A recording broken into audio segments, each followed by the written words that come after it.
Hi, my name is Yasmin Tarehi, and this is Gateways to Awakening, where we host one-on-one conversations with leading experts in wellness and spirituality. Today's show is about how we can harness our happiness even amidst difficult times with one of the world's international experts on happiness. On today's show, we'll be featuring our guest, Marci Shimoff. She's a #1 New York Times best-selling author, a world-renowned transformational teacher, and an expert on happiness, success, and unconditional love. Marci's books include the runaway bestsellers Love for No Reason, Happy for No Reason, 7 Steps to Being Happy from the Inside Out, and 6 titles in the successful Chicken Soup for the Women's Soul series. Marci is also the host of the national PBS television special called Happy for No Reason and is a featured teacher in the international film and book sensation The Secret. Thanks so much for joining us today, Marci. I'm thrilled to get to be here with you today, Yasmin. We're going to have a great time. Yes. So I wanted to talk about Happy for No Reason, which I just picked up last week, and I've just been reading through it really voraciously, taking down a lot of notes. I feel like it's rich with so much information, but it's an international bestseller, and I'd love for you to tell me why people are so interested in it. Well, the reason people are so interested in happiness is that we don't have it. There's an epidemic of unhappiness, in the world, really. I mean, especially in these very interesting and challenging times. And I think research has shown that 1 out of 4 women is on antidepressants.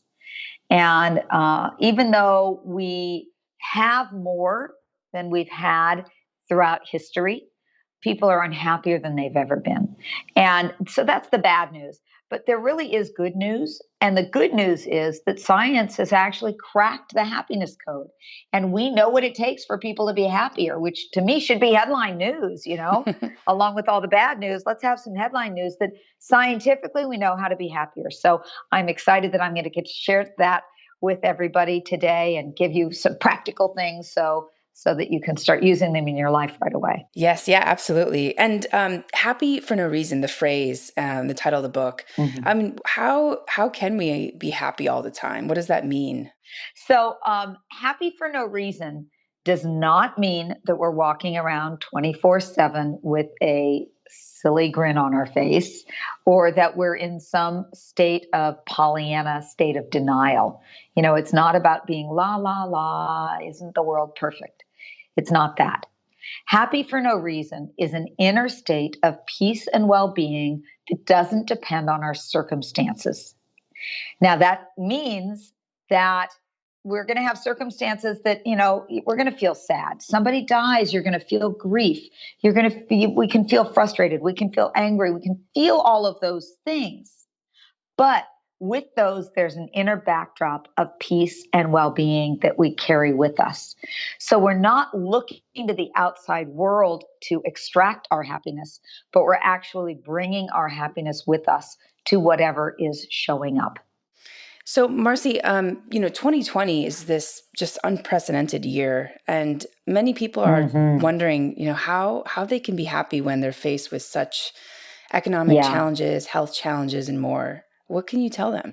It's such a great question. And what I think is that it's actually the time to work on our happiness, because what we've seen is that we're talking about happiness that's unconditional. It's about building an internal state. It's about actually creating the brain waves, the heart rhythms, the neurobiology of happiness that allows us to be in a state that has inner peace and well-being, even when things around us are going crazy. And what we've seen is that when we have more and more of this inner state of peace and well-being, we actually are more creative and resourceful at handling the challenges that life is throwing us these days.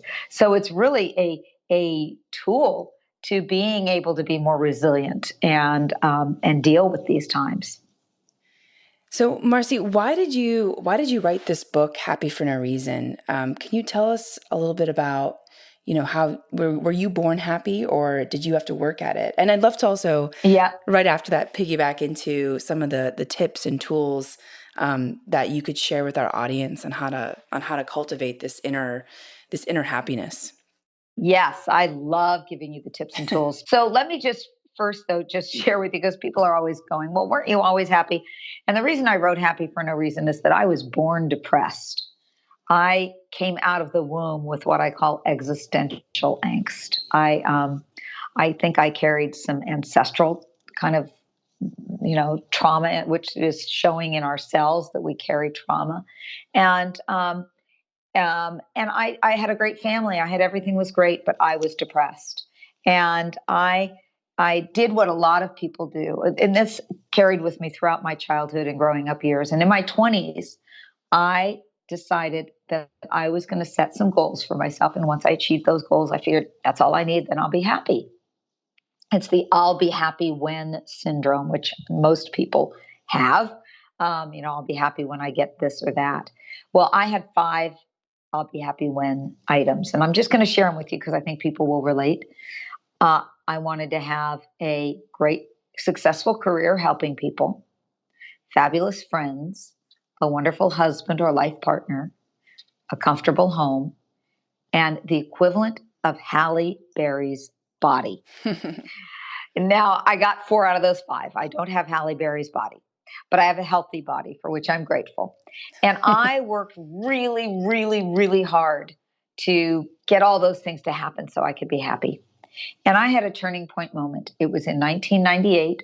I had 3 books in the top 5 on the New York Times bestseller list at the same time, simultaneously. I had just finished giving a talk to 8,000 people, and I had autographed 5,432 books. My client had hired a massage therapist to massage my hand every 15 minutes or so I wouldn't get carpal tunnel. It was like I felt like an author rock star. And I remember at the end of that, I went up to my hotel room. After autographing that last book, I went up to my hotel room, which my client had gotten me the penthouse suite. And I walked over to these huge windows that overlooked Lake Michigan. It was beautiful. I was in Chicago, and it was just stunning. And I turned around and I fell onto the bed and I burst into tears. And I burst into tears because I realized I had accomplished all of those things that were on my list. And I still wasn't happy. I'd had temporary happinesses from them, but I still felt that kind of deep pain in my heart that I knew that there was something more I wanted to experience. And at that moment, I realized, this isn't going to work. I'm not going to just keep on thinking that the next thing is going to make me happy, because it does for a short while, but it doesn't last. And I dove headfirst into researching happiness. And I started talking to all the happiness experts, and I started interviewing a bunch of people I knew who were happy for no reason. And I started practicing what it was I was learning. And Yasmin, it worked. I would say that before that, you would have given me like a D+ in happiness. I was almost failing. And now I'm a solid A. And that doesn't mean that I'm not still working on it, because I am a work in progress, but it really, really works. And now, of course, I've shared this with hundreds of thousands of people, and it works really universally. So let's get into the nitty-gritty of how to do it. How's that? Perfect. Yeah. And it's so funny. I can't even imagine you even an iota unhappy, because you come across so full of joy. And so, yeah, let's hear the tips and tools that we can share with our audience. Yes. Well, first, I'm going to tell you one piece of research that changed it all for me, that it explained it all to me. And that is that we all have what's called a happiness set point. And it's like a thermostat setting. And so no matter what happens to you, whether it's good or bad, you're going to tend to return to where your thermostat is set, or where your happiness set point is set. So the happiness set point is the key to everything. And this is how it's determined. It's 50% genetic. You're born with it. Well, I was not born with the good genes. It's only 10% your circumstances. That's what everybody focuses on, to change their life to be happier. But it's pretty futile, because it's only 10% of the whole thing. The other 40% is your habits of thoughts and behavior. And that's where we really have the power to raise our happiness set point. And I'm going to take it a step further, and say that scientists in the field of epigenetics, which studies our DNA and our genes, they've found that when we change specific habits, we actually can change or influence our DNA, which means that up to 90% of our happiness set point, both our habits and our genes, can be influenced by shifting these habits. That's like key. It's like, okay, stop focusing all of our attention on getting all your ducks in a row in the outside so you'll be happy. Start focusing on these simple habits, and that's where you can change things. And there are 7 areas that I found there are 21 main happiness habits. And there are 7 areas that they fall into. And I want to go through all of these with everybody so that you can see where are you the weakest, because that's where you want to start. You want to start where you're the weakest. So Yasmin, are you okay to be my guinea pig on this? Absolutely, yeah. Okay, good. So I suggest that everybody write down these 7 areas, and then you identify where are you the weakest, because that's where you're going to want to get started. And I found that people have a hard time remembering 7 of anything. So I created an analogy or a metaphor that I call building your inner home for happiness. Okay. And a home has 7 main areas. It's got a foundation, 4 corner pillars, a roof, and a garden.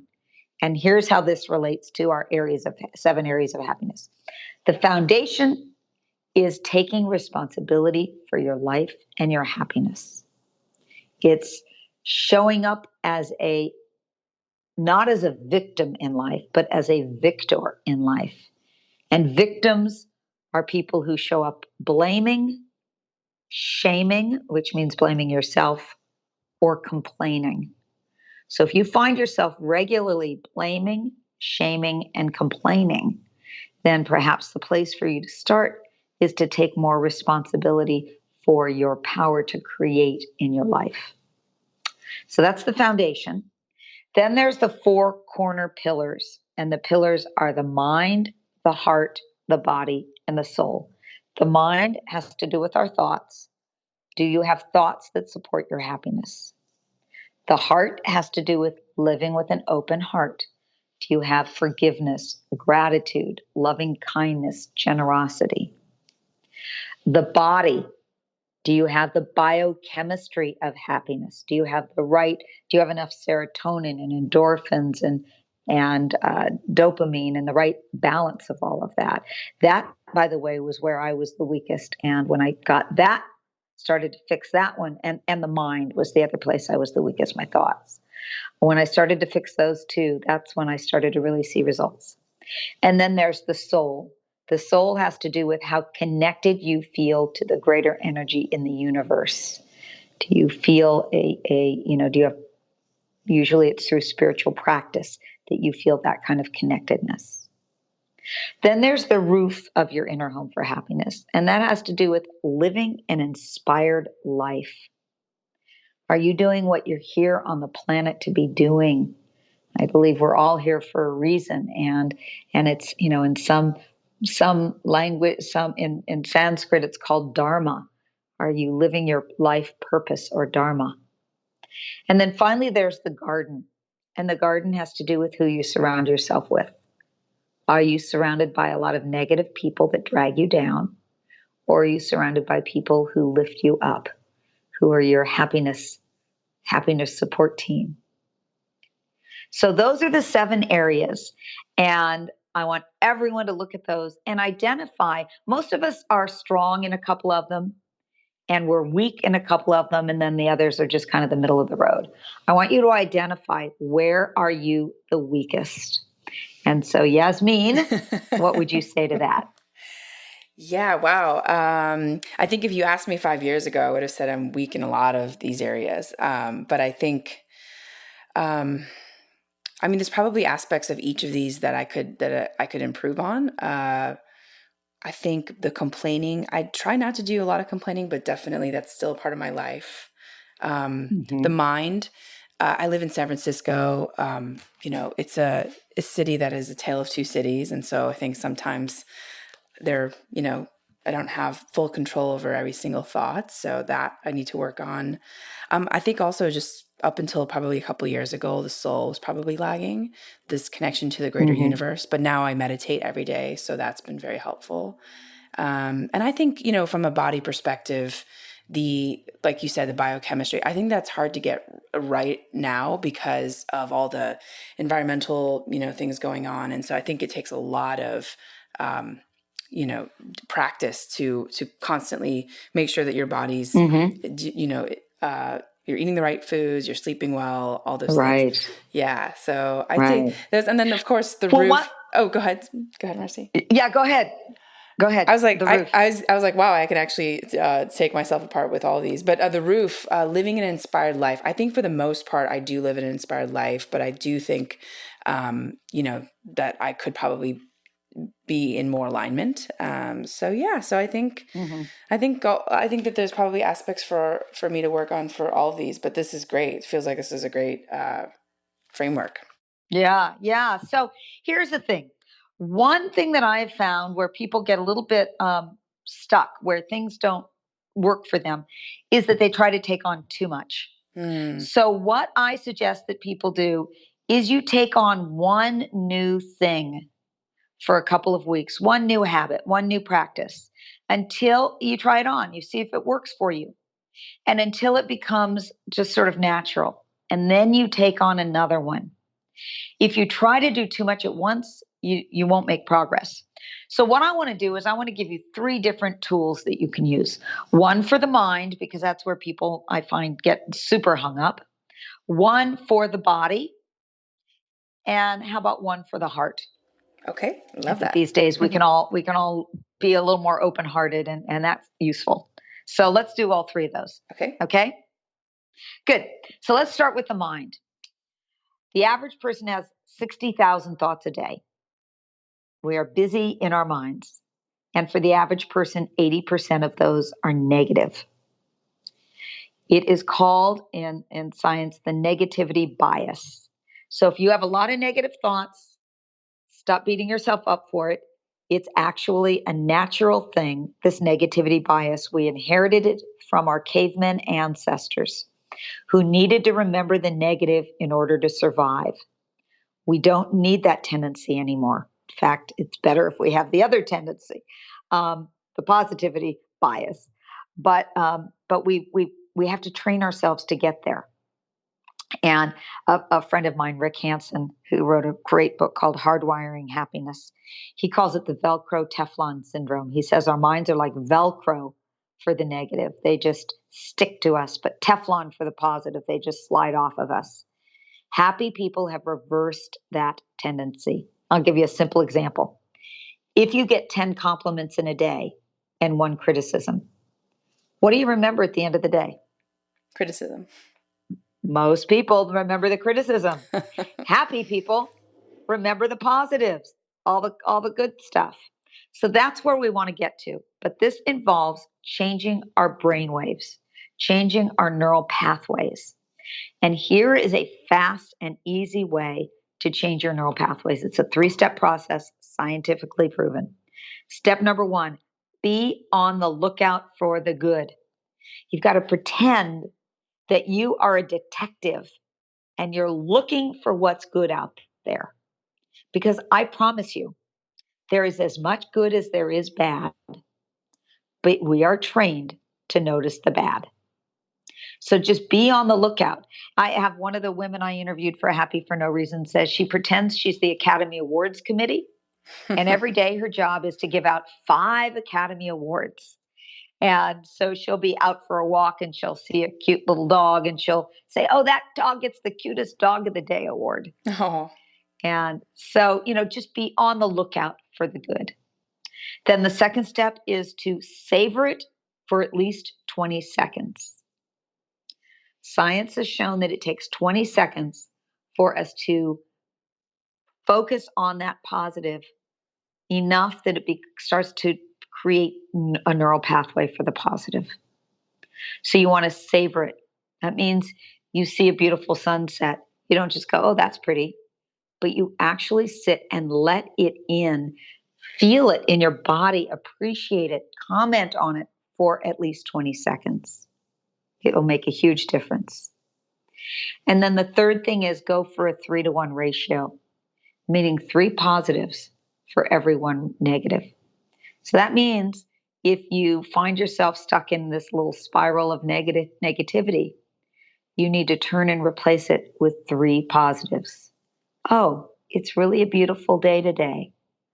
Oh, I'm so grateful that I get to have, my family is healthy.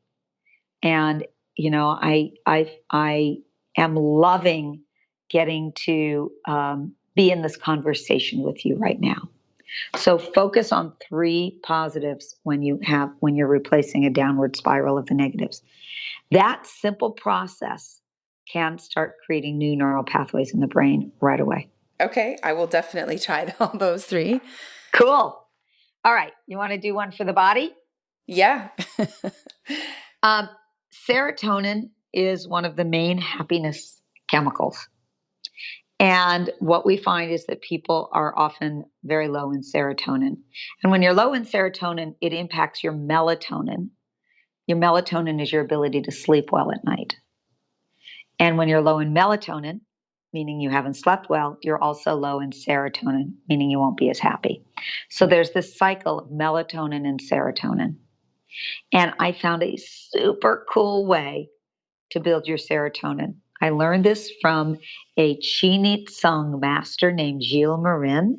And Chinit Sung is the form of stomach massage, but it's a really beautiful practice, simple practice. And it's called the sunning meditation, as in the sun, the bright sun above us. Okay. And what you do is you go out into the sun. And I'll tell you what to do if there's no sun out in just a minute. But you go out into the sun and you close your eyes. Really important instruction. Close your eyes. And with closed eyes, you face your head towards the sun with closed eyelids. And you allow the sun to come in through your closed eyelids into the pineal gland, into your center of your head. And you allow it to just nourish you. And the sun is a very powerful source of energy and light. And it can stimulate the pineal gland, and you can imagine it going down through your whole body. You do this for a couple of minutes, twice a day for a week, and you will reset your serotonin. So do it for a couple minutes in the morning, a couple minutes in the afternoon. So if you live in San Francisco, where there's not a lot of sun, or you're in the winter, where if you're in the different hemisphere and you're in the winter, you look at something beautiful. You just, this with open eyes, you would just stare at something beautiful for a couple of minutes. It could be a flower, it's something of nature, a tree. You can look outside, and it will also help increase your serotonin, not as strongly, but it will. Just imagine it coming in through your eyes into the center of your head and feeding your system. But remember the sunning one you're doing with closed eyes. If you can't find the sun, you do the other one with open eyes. Beautiful. Okay. I have my homework. Okay. Third technique. Ready? Yep.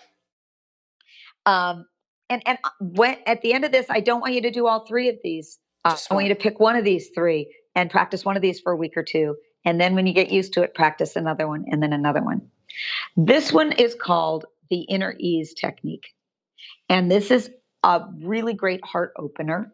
I love doing this. I learned it from the Institute of Heart Math. They're the world's leading researchers on the heart. And they found that when we are feeling angry or upset for just 5 minutes, it can suppress our immune system for up to 6 hours. Wow. But when we're feeling love and happiness and joy for 5 minutes, it can strengthen our immune system for up to 6 hours.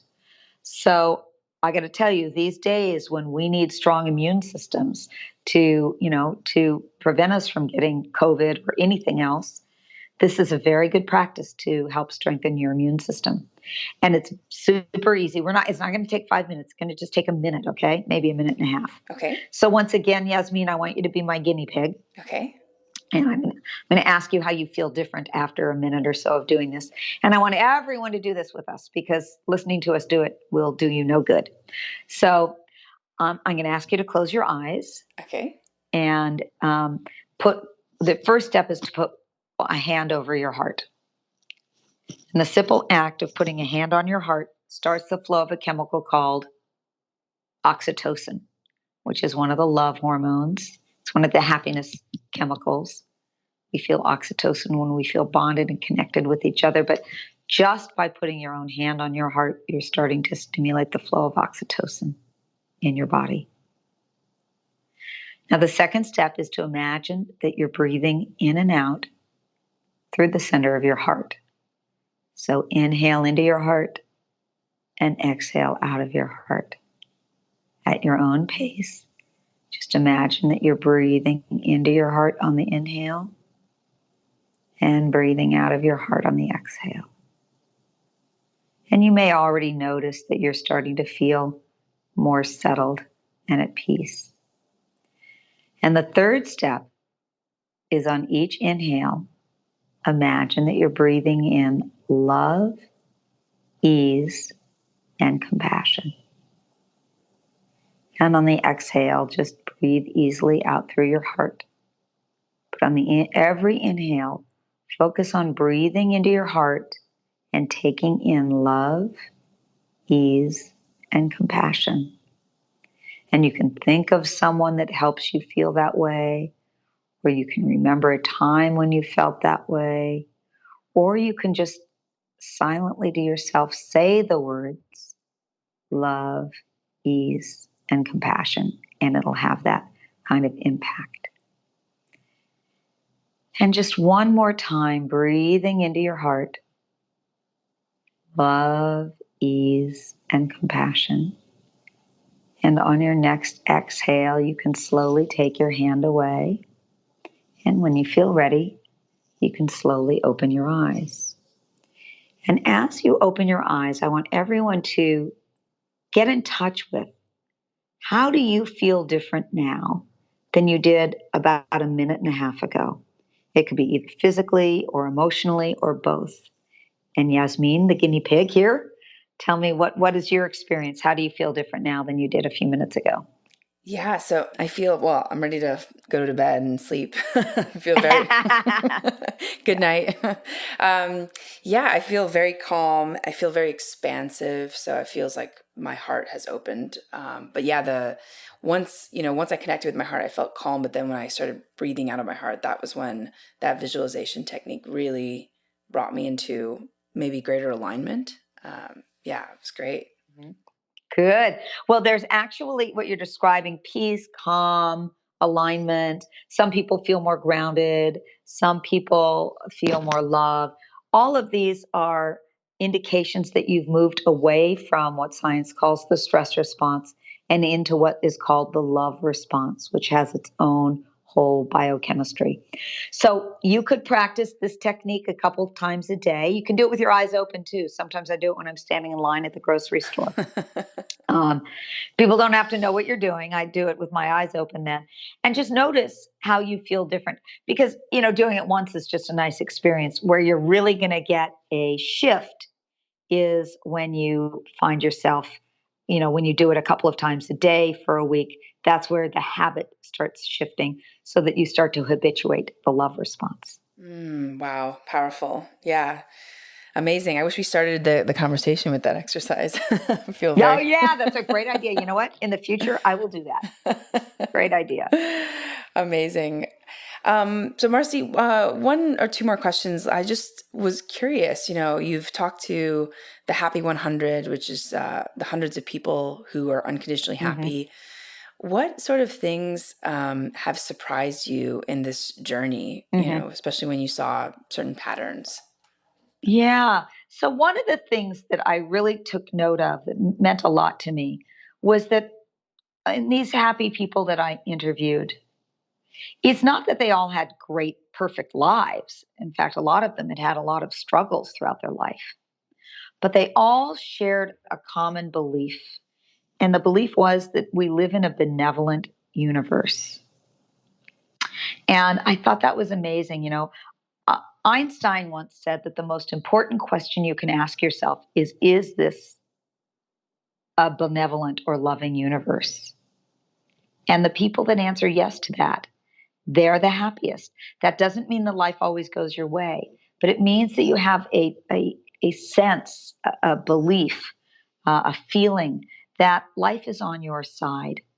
That even if things don't seem to go your way, you believe that there's a purpose or a reason for it.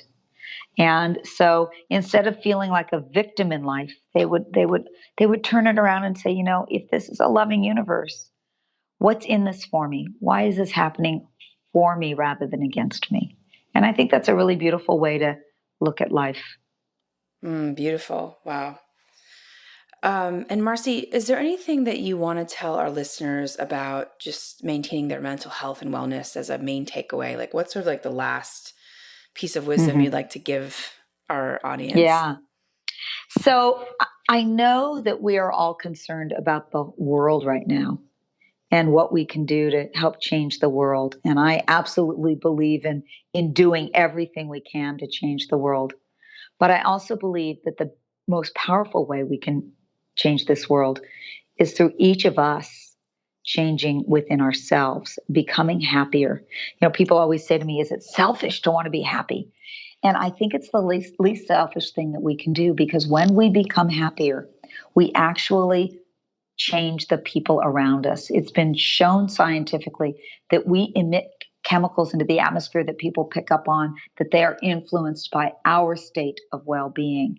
And there's a beautiful Chinese proverb that I would love to just end with, because I think it sums this up and why I'm so passionate about this. And it goes like this. It says, when there is light in the soul, there will be beauty in the person. When there is beauty in the person, there will be harmony in the house. When there is harmony in the house, there will be order in the nation. And when there is order in the nation, there will be peace in this world. And my prayer and my wish for every one of us is that we know that light in our own souls. We experience that happiness in our own lives. And through that, we help create peace here on this planet of ours that so needs it. Wow. That's so beautiful, Marci. Thank you so much for sharing your wisdom with us. I have so many more questions, but I think for everyone that has more questions about this methodology, they can check out the book, Happy for No Reason. And is there any other resources or a website that you can point folks to? Yes. So, I mentioned that there are 21 happiness habits, and I created a workbook with all 21 happiness habits in it and an exercise for each one, along with an assessment of where you are in terms of being happy for no reason. And I would be happy to gift that to everybody listening. It's on my website, happyfornoreason.com. That's just happy for, F-O-R, noreason.com. And you can go there and you will find the Happy for No Reason workbook there. And some of the things that I shared with you today are in there, plus many, many more. Wow. Thank you so much, Marci. That's really generous of you. So I'm going to check that out as well after this conversation. And is there any other, are you on social media or?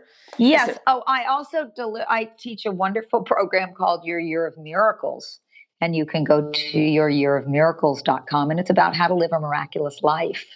And in fact, this month, we're also offering a month of money miracles, because people are so interested in the financial side of things right now. So you can check out a month of money miracles. Yes. So those are available. And there's also my Marci Shimoff fan page on Facebook. Amazing. Amazing. Wonderful. Well, Marci, thank you so much for your time. And for our audience, thanks for joining and for listening. In this episode, we learned about how to harness our happiness even amidst difficult times.